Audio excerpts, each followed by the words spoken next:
బచ్చలి కూర, పులుసు కూర చాలా ఈజీగా పిల్లలు కూడా ఇష్టంగా తినే విధంగా ఎలా చేసుకోవాలో చెప్తాను, వినండి. ఒక పాత్రలో నీళ్లు పోసి ఆకు వేసి కోసుకున్నాక వేయండి. చక్కగా శుభ్రంగా కడుక్కోండి. నీళ్ళల్లో కాస్త ఉప్పు వేయండి. ఉప్పు వేసి చక్కగా కడిగి జల్లిబుట్టలోకి వేసేసుకుంటే నీళ్ళన్నీ పోయి ఆకులు ఇలా ఉంటాయి. కొంచెం శనగపప్పు నీళ్ళల్లో నానబెట్టుకోండి. తర్వాత ఉడికేటప్పుడు ఈజీగా ఉడుకుతుంది. మన కూరను బట్టి శనగపప్పు నానబెట్టుకోవాలి. కొంచెం ఉల్లిగడ్డలు పోసుకోండి, మీకు ఎన్ని పడతాయి అనుకుంటే అన్నీ. తర్వాత దానికి తగ్గట్టుగా చింతపండు ఫస్టే నీళ్ళల్లో నానబెట్టేసుకోండి.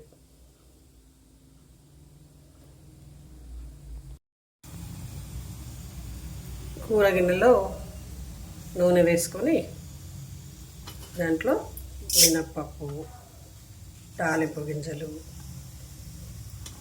జీలకర్ర, ఇంకా వేసుకోగలిగితే కొత్తిమీర, కరివేపాకు కూడా వేసుకోవచ్చు. అయితే నేను ఇప్పుడు శనగపప్పు అయితే స్కిప్ చేసేస్తున్నాను, ఎందుకంటే నేను ఆల్రెడీ శనగపప్పు నానబెట్టా కదా, అందుకని అది వేయక్కర్లేదు. ఇది కొంచెం వేగినాక ఉల్లిగడ్డ వేద్దాం. ఉల్లిగడ్డ బాగా వేగాక మనం నానబెట్టుకున్న పప్పుల్ని నీళ్ళు మొత్తం తీసేసి పప్పుల్ని వేయాలి.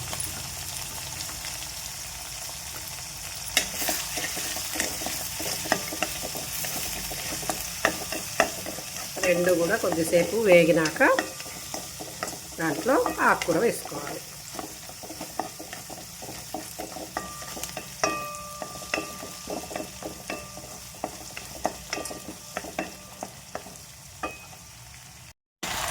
ఆకుకూర వేసి చక్కగా కలబెట్టి కొద్దిసేపు ఉడికే వరకు ఉంచుకోవాలి.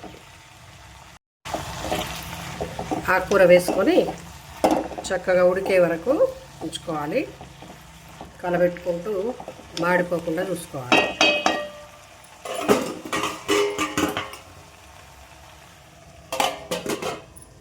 కొంచెం ఇది ఉడికేలోపు మనం చింతపండు పులుసు చేసుకుందాం. చక్కగా కూర ఉడికే వరకు ఇలా చక్కగా కలబెట్టుకోవాలి.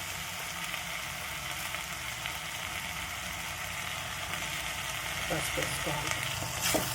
పసుపు వేసుకొని మంచిగా కూరకు పట్టే విధంగా కలుపుకోవాలి. మంచిగా కలబెట్టుకున్న తర్వాత చింతపండు రసాన్ని పోసుకోవాలి. అయితే పిప్పి ఉంటే ఇష్టం ఉండదు కదా, అందుకని పిప్పి తీసేసి ఓన్లీ రసం చేసుకొని పోసుకోవాలన్నమాట. పోసుకుంటే చక్కగా కూరలో ఏం తగలకుండా ఉంటుంది కదా, పిల్లలు ఇష్టంగా తింటారు. కూర చక్కగా ఉడికే వరకు ఉంచాక ఉప్పు కారం వేసుకుందాం, అంతే. కూర ఉడికే వరకు ఉంచుకోవాలి.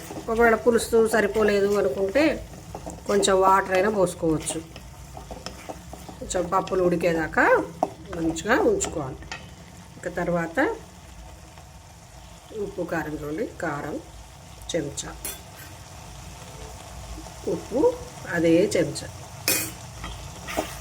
వేసేసి చక్కగా కలబెట్టుకొని, మీకు గట్టిగా కావాలనుకుంటే గట్టిగా అయ్యే వరకు ఉంచుకోండి. కొంచెం లూజుగానే ఉండాలనుకుంటే బంద్ చేసుకోవచ్చు. అంటే కొంచెం ఉప్పు కారం మాత్రం ఉడకాలి కదా, ఒక 2 నిమిషాలు ఉంచుకుందాం. ఉంచుకొని కింద మాడకుండా చూసుకొని తర్వాత బంద్ చేసుకోవాలి. కూర చక్కగా రెడీ అయిపోయింది.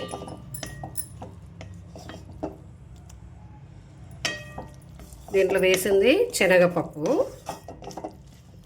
ఓకే అండి, మీకు ఇది నచ్చితే మాత్రం ఒక లైక్ మాత్రం తప్పకుండా కొట్టండి.